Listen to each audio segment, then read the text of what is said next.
99% approval ratio to Hashem. The only way to crown Hashem is to send approval in my life. Why am I having that blockage in my life? It's obviously because of what? It's because of my perception. I do not see the good in my life. I do not see. Remember, we just came back from a hurricane in Florida. And it's amazing to see. Literally, I don't know if you guys are familiar, the hurricane was right here, and Florida was right here. It was an absolute, who would have think that this hurricane was going to destroy. And you know what happened? Nothing happened. So you would figure the next day what should have happened. There should have been a Thanksgiving parade. They should have closed the city down and said, one day, let's thank Hashem, we didn't do anything. Nothing happened, but what happens, people forget. But let's say the hurricane would have hit. And everybody would have lost the power. And next thing you know, they lose the power, and then you get the power back. And what are people doing? Thanking Hashem. So why do we need constant reminders of, God forbid, judgment or God forbid, or pain in order to wait? Because what happens? When a person goes through pain, his perception changes. And this is what we're here. We're here in Uman. We're coming to the tzaddik. We're coming here with our perceptions. We're coming here with our constrictions in our mind, how we view things. And the tzaddik, what does the tzaddik do? He opens you up. He opens you up. That's why the main thing in lesson 211 is purity of thought. But if I believe that Hashem is not 100% in my life, then my job is really to humble myself, recognize I don't know anything, open up my perception, and see those situations in my life as challenges instead of threats, as cleansings instead of punishments. Unless we get to that point, we can never get into Mochem Gadlut. We can never really get into Mochem Gadlut. We stay in Mochem Katnut. Mochem Katnut is very dangerous. When you see a person's life today in Mochem Katnut, what is it going to lead to? It's going to lead to blame, it's going to lead to addiction, it's going to lead to all kinds of negative states. I mean, I work today at rehab centers. And nobody's going into that rehab center with Mochem Gadlut. I promise you. I've yet to see the guy that's going into Mochem Gadlut. Not only do I not see him with the Mochem Gadlut, what happens in Kabbalah, when we say the word Mochem Katnut, it refers to a bad mood. That's what we're focusing on. So unfortunately, and I see it every single day, after Mochem Katnut comes what? Azvut. Comes Azvut, comes depression, comes sadness. What's after sadness? Higama Brit. Guaranteed. Higama Brit. We're not from culture. The minute you get into that state, next thing you know, here comes the doctor with pornography addiction, this addiction, that addiction, and every single client that's coming in, they're coming in with what they think the problem is. But I can tell you, 99% of the Jews that come from my drug and rehab facility, it's Higama Brit. This is exactly what we're not spoke about. The connection between a person's brit and his mind. It's very connected. This is why the whole concept of Yosef HaTzadik, Moshe Rabbeinu represented that. Why did he need in Egypt? He needed Yosef HaTzadik. He needed the concept of the brit. He needed the concept of the brit. So our job in life is to stay in balance.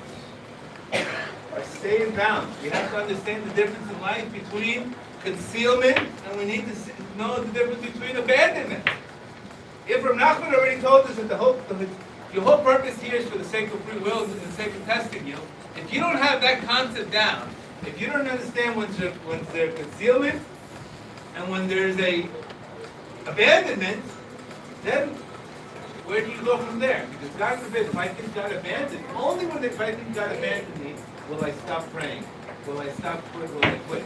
Will I go into these God forbid negative states? Because you label that situation as what? Abandoned. And remember, guys, nothing in life has any meaning to it. Nothing has a label. Nothing means anything unless the meaning you give to it. That's why lesson 36 from Nachman speaks about that the light comes down undifferentiated. It has no meaning. It's up to the person to make the vessel. What does that mean to you?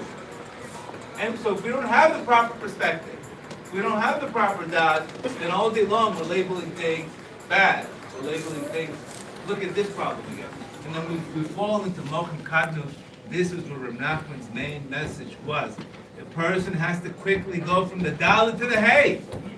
He says it all the time. You have to go from the Dalet to the Hay. Dalet means you're in Dalut. You're in a state of constriction. You don't see light. When you go from the Dalet to the Hey, what does the Hey mean? You're putting the what? The Yud back in the Dalet. You're adding the Yud, and it becomes a Hey. What does the word mean? Teshuv Hey, Teshuva. That's our job in life. Is how quickly going from the Dalet to the Hey could be referring to a person being resilient. If you look at Times Magazine today, who are the happiest people out there? Who do you think the happiest people are out there? No, it's not the richest. Not the richest. Are the people that are most resilient. Rav Nachman 101. The happiest people today, they've done studies over people's lives. Who are the happiest people today? The people that can get up the quickest under the most enduring circumstances. Moroccan wives, mother-in-law, impossible situations. Trying to make people happy, impossible. But you know what's so great about Rav Nachman's teachings? Is you're going to get to a point where you're completely powerless. And you recognize, I don't have to understand anything. And once you get to that state where you're completely powerless, you throw it up to Hashem, that's when the magic happens. That's when everything changes in your life. And I had this year in Elul. My whole tikkun in Elul is, obviously, we have to take Bishonot. The whole tikkun in Elul is taking Bishonot. What does it mean? Basically, our wives telling us something, we take it personal, we get angry. We don't take it personal, we don't get angry. That was the whole test in Elul. That situation, instead of blitzing on first down, they were blitzing on every down in Elul. So what happened? So I said to myself, listen, I'm teaching these classes every single day, and how come 3 days in a row I'm blowing it? 3 days in a row, I'm teaching the class in Elul. Next thing you know, I give the class, boom, I blow it. So what's going on? So I started to get upset at myself. Why did I get upset at myself? Because the ego tells me, oh, you should know this. How could you fail? And then I didn't realize it's not up to me. It's really up to Hashem. I told Hashem, listen, I know the stuff. I have the classes. I have the content. It's not a lack of intelligence. It's a lack of bittul. It's a lack of bittul. When I told Hashem, I am completely powerless. I can't even control my mouth. All of a sudden, everything shifted. Until we get to that, just like an addict running from a drug and running from a drug and running and trying himself, trying to figure it out, that's when you have to be in bittul. Bittul means I am canceling myself, I am annulling myself, I am bittling myself to a much higher concept. That is the word bittul. Bittul is Rabbi Nachman. Because the only thing to do when a person's in pain is to go into bittul. You're going to go into pain in life for a reason. Why? Because the only way that a person really closes his eyes to something bigger in life is through pain. There's no other way. When I have people go, how'd you get here? I don't know, by happy. No, live through pain. Like we said before, inspiration or desperation. That's how people are getting closer to Hashem. Nobody gets that email. You either get inspired or you get desperate enough where you have enough leverage. Believe me, when I get into Rabbi Nachman's teachings, I get people to Rabbi Nachman's teachings. I'm not getting them through the front door. I'm usually getting them through the back door. Speak to this guy, Gedale. You gotta have a problem. When they completely give up everything else is when they start getting into Rabbi Nachman. Because their logic, they're still dealing with logic. And our job is to really understand how much we don't know anything. Once you start recognizing how much you don't know anything, then you're not going to label anything anymore. You're not going to label anything good. You're not going to label everything bad. That's our job, is to recognize nothing has meaning unless I give a meaning to it. But if I believe that the whole concept of Rosh Hashanah is Hashem's creating this light, and He gave us this Matanat Chinam, the first 26 generations that the world was created from Matanat Chinam. There was no Torah. There was no Torah back then, only after 26 generations. So when Rav Nassim says in Likutei Halacha, when a person connects himself to this concept of Matanat Chinam, of simplicity and bittul, and acceptance, then he's able to get to this. Then he's able to get this light of Matanat Chinam. The more we're fighting what is really suffering today. If we look at really, you have pain, resistance to pain, resistance to what is. If you look at what's going on today, people are really suffering a lot. Never. There's people that are resisting reality. They don't want to go into it. They don't want to accept it. If we don't accept it, how can I crown the king? that I'm staying in that negative emotion. So acceptance is bittul. The more I accept and the more I open up my perception, the more I'm able to crown the king. The more I can say, Hashem hu Elokim. If I can't get to that state of acceptance, then what am I going to say? Fix this broken toy that you gave me. That's not crowning the king, obviously. That's crowning yourself. So either we're crowning the king or we're crowning ourselves. So that's why the work on Rosh Hashanah is really connecting to this Ma. Ma hayena. Who are we? Who are we to label things? Who are we to label something good or bad? Who are we? I had a situation this year in my company. The first half of the year, literally, I had to wipe out 90% of my company. 90%, including the CEO, all the psychologists, all the chokhmot. Out! Everybody. It was a complete breaking of the vessels. Complete disaster. And 6 months I'm going into it, and every day one more headache, firing and hiring employees. In fact, it was nothing. I'm thinking to myself, Hashem, don't you see I'm giving classes at least? Don't you see I'm trying to help people? Why are you putting me through this? Why are you putting me through this? Then I stopped asking why. And I just said, okay, this is what Hashem wants. And then one day, in Elul, the first day of Elul, my main competitor went out of business, and I was able to get 20 employees in one day. So once in that 9 months of pain, of concealment, of lack of clarity, of saying, what's going on here? In one day, it was completely solved. Everything was solved in one day. Not only did I get those better, I get the best employees. But obviously, if you don't trust Hashem, you don't have vision. How can you have vision if you don't trust? Trust gives you vision. When you have bitachon, Hashem gives you vision. You become a visionary. A person becomes a visionary, he sees the whole field. He doesn't panic after any little thing. He doesn't give up praying when a date goes bad, or when he has a bad day in Shalom, or he has a bad day in business. He's a visionary. He knows it's a process. He knows it requires breaking of the vessels. He knows he has to be a visionary. But when a person, Rav Nachman says in lesson 76, if you don't have trust, your vision is going to get taken away. If I don't have vision, what's next emotion? Anxiety and panic. What would you do if you had the main quarterback, can't see the field, he panics, he gets blitzed. He gets blitzed. Doesn't know how to roll out of the pocket. You can learn a lot from sports in Chassidut. It's very related. But a good quarterback is calm, he stays in the pocket, he's a visionary, and he sees the whole field. But the other guy, he panics, and he gets blitzed. That's what happens when Nachman says in lesson 74 or 75. How do you know? How do you know if a person's afflictions are coming out of love or if they're coming out of, God forbid, din? One key element, if you stop praying. That is the element. Whether or not you stop praying is whether you took it as afflictions out of love or you gave up, it's God forbid it could turn into din. That's the indication. Whether, not how much you prayed, did you cessation of prayer? Did you stop praying? Did you give up? Did you say there's no more hope for you? That is the problem. Remember, we need to understand how much we have to fight. How much we have to fight. That's why a person should take himself. You have to. The books of Rabbi Kramer's books. There's no way in the world I would be able to give one class without Rabbi Kramer's books. In Rabbi Kramer's books, literally, I put in with Rabbi Kramer, Rabbi Maimon, 20,000 hours of constant review. Constant review. This is how I know this. But there's books like Wisdom.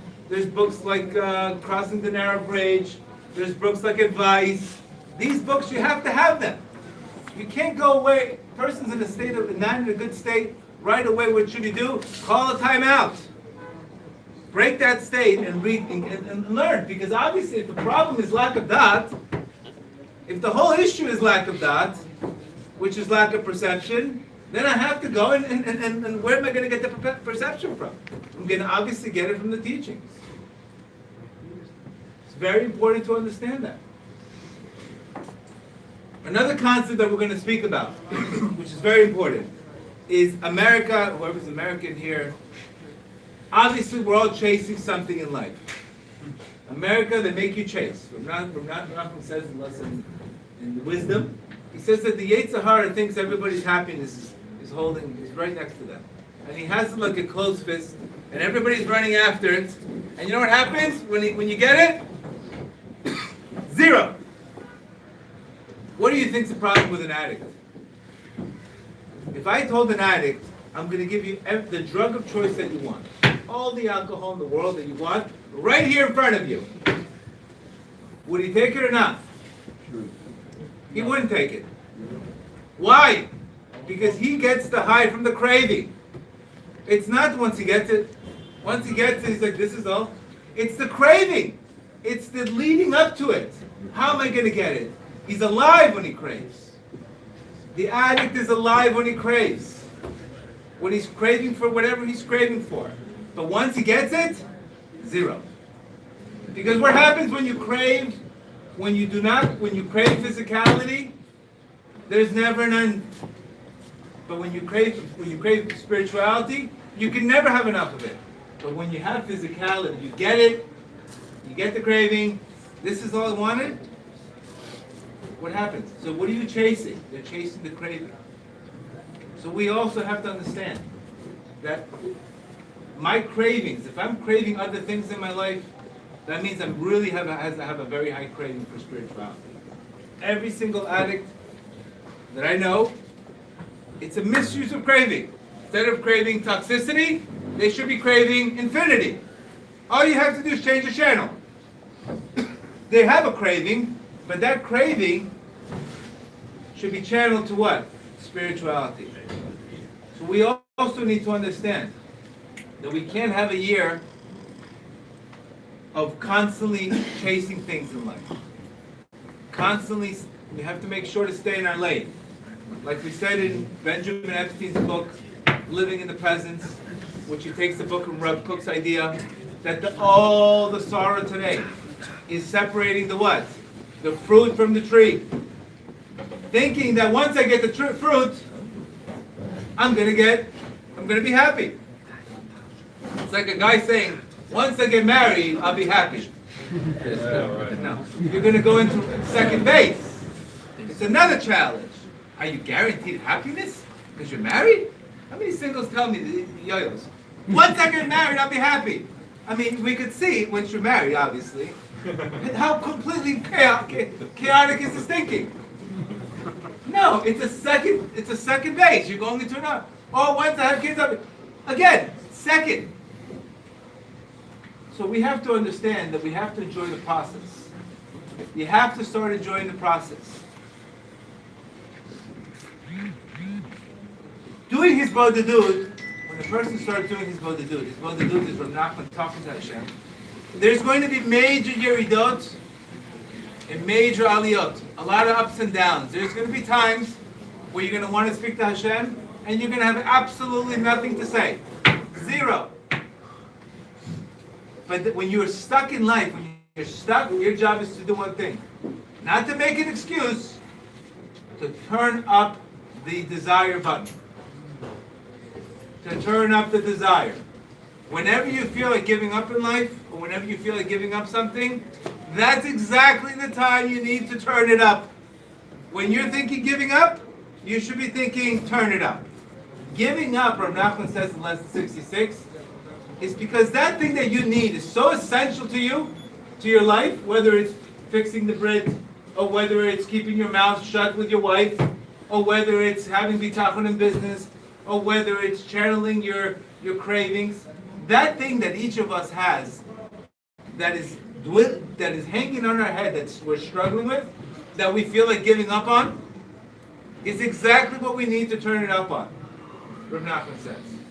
Because that goal, the purpose of a person having an obstacle, is for the sake of desire. That's it. Stop making excuses. This new Rosh Hashanah, we have to say, stop making excuses, and we have to start making adjustments. You're in a peak state right now. You're in Rosh Hashanah. God willing, you're going to get into the holiday. You're going to feel a peak. Everybody feels a peak. Before you get there, people say, how do I walk? What am I doing here? You know, when the guy puts a cigarette in your face, and the guy steps on your shoe, and he drops the coffee, and he says, not only does he drop the coffee, he bumps you first, then he drops the coffee.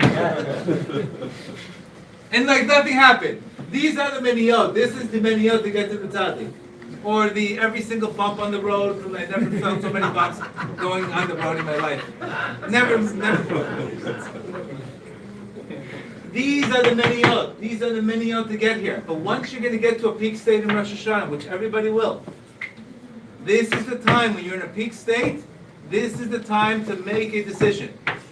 You're not going to get into this state very often in your life. But when a person's in a peak state, Lahavdil, Tony Robbins, they get everybody wound up, they get everybody running, high, blah, blah, blah, jumping. But one thing he gets them, one thing he's smart about, and he gets them in a good state. So that's where he gets them to commit to making a decision. Do this, start priming, start this, start that, start that. So we also have to use the same time. We're in a state of simcha. We have to make a decision. And now, once you make that decision, you're going to have to pay the obstacle course. It's not going to make a decision, now I'm going to get to do his bodhidut. Then you're going to have to pay the price. Every single obstacle that you have, according to your soul, there's an obstacle course to pay. It's not whether or not I'm going to get it or not, is how much can I push that situation. I remember the first 6 months of doing his bodhidut. Started in a state of desperation. Complete desperation. I was desperate, I was going through a divorce. My son had cancer. My business was completely new legislation.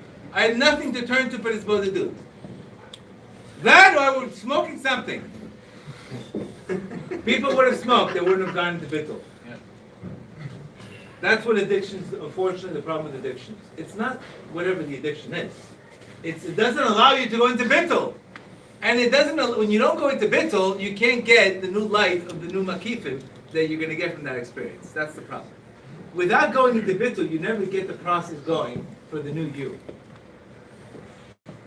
Addictions stop bittul.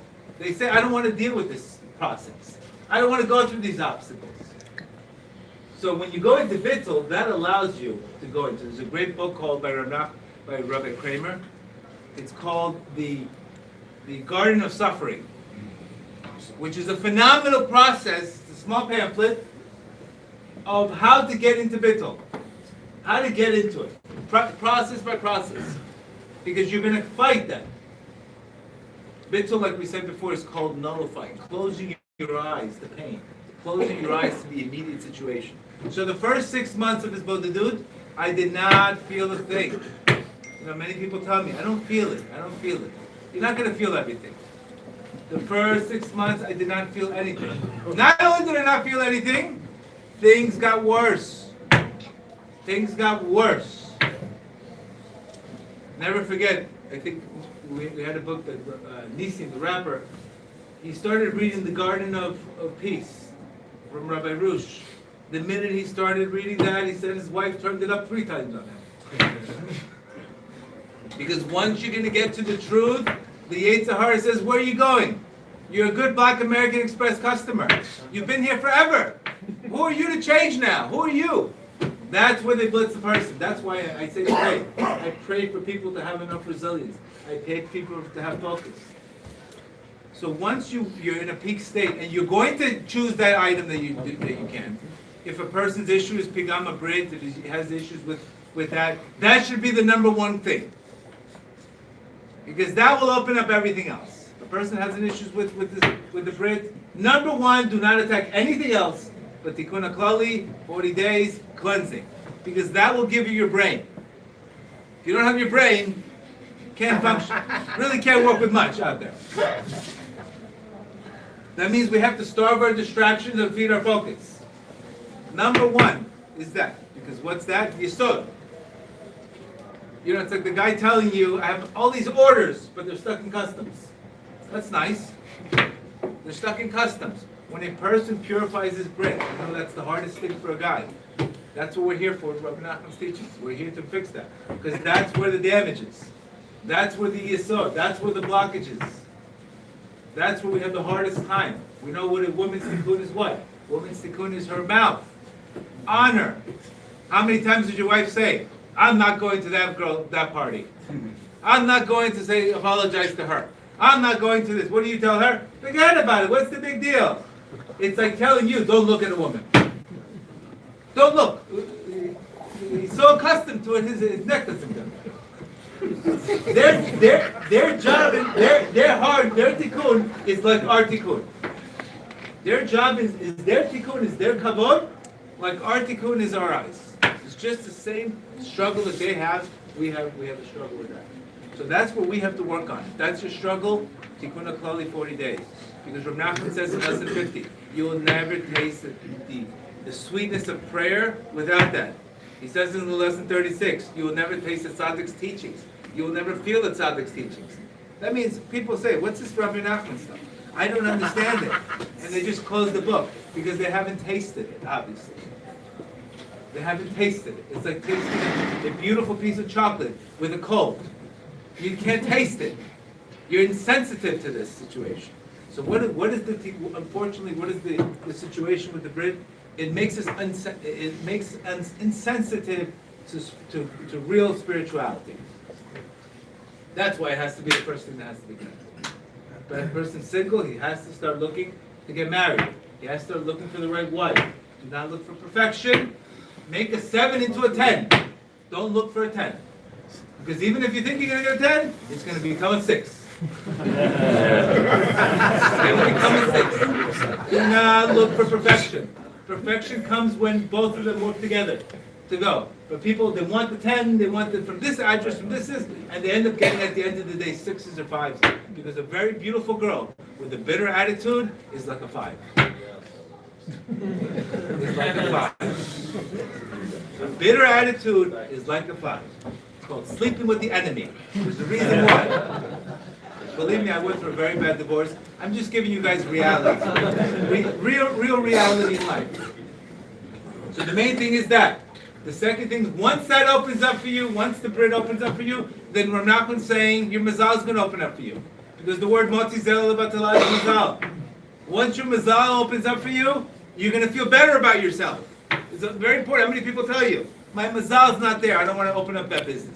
My mazal is not there. They keep on blaming their mazal. So the mazal is very connected to that. Mazal is connected to two things.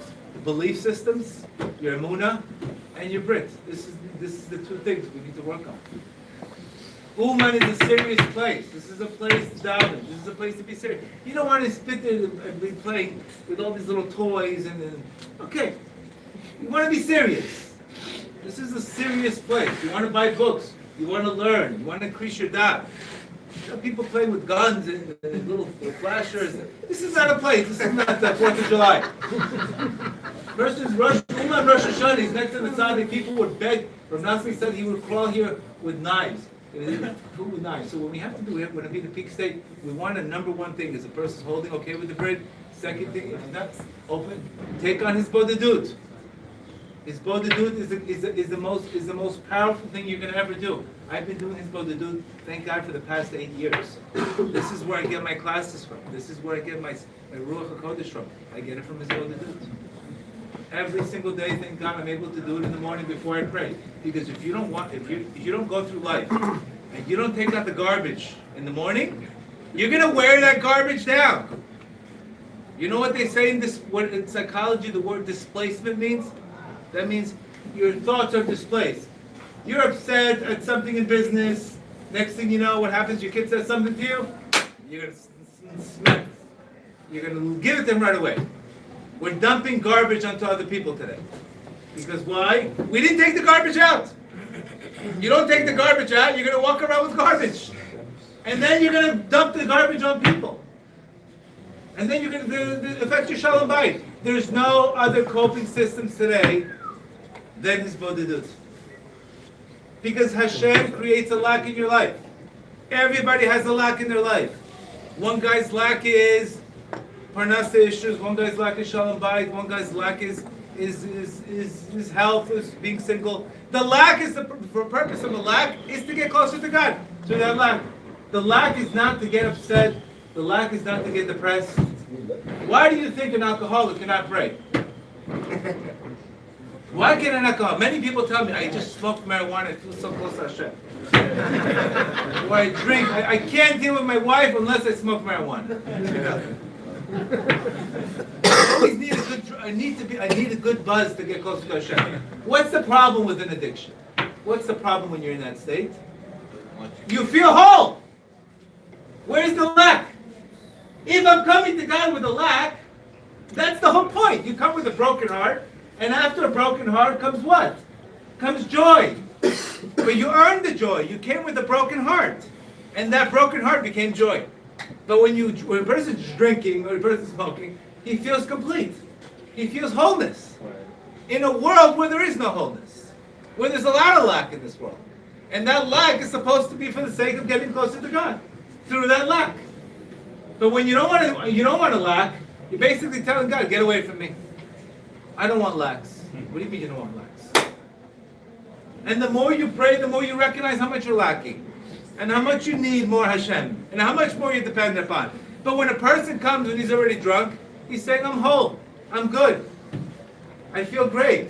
But where's your lack? The purpose, that's why when we go, he's supposed to do, the first part of his supposed to do, or the second part is gratitude, and then mishpat. Hashem, I'm lacking. I'm lacking. My mind is lacking. That's the purpose. Now you understand. The purpose of a lack is for the sake that Hashem wants to get closer to you.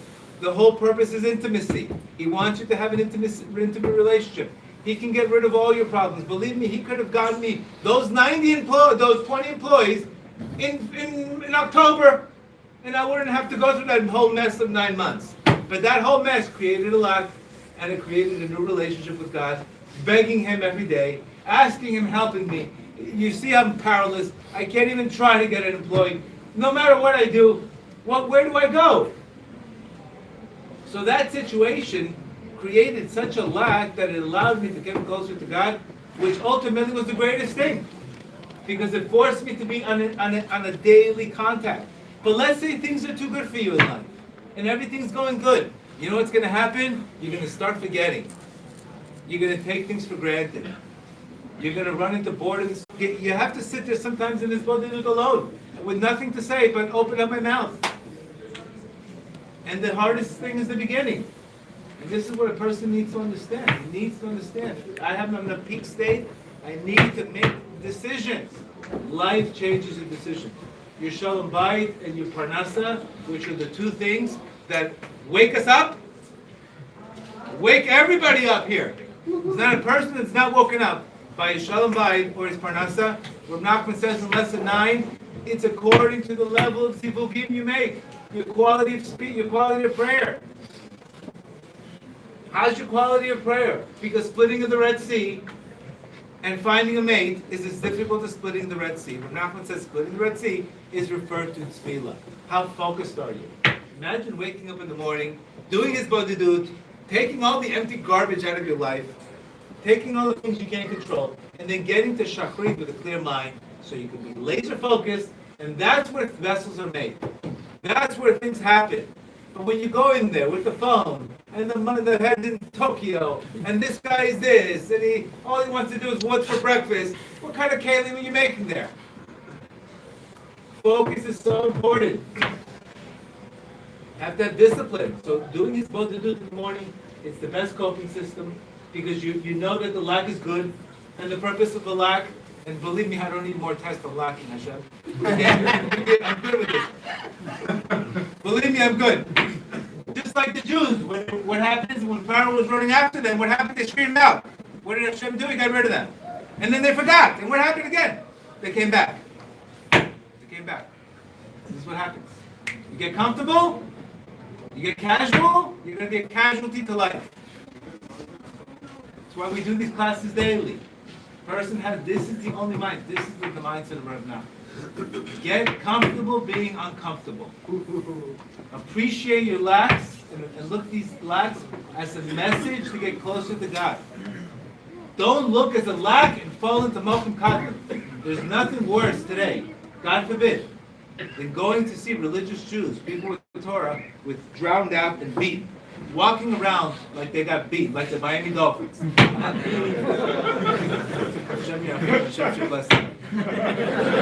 Walking around like the Miami Dolphins.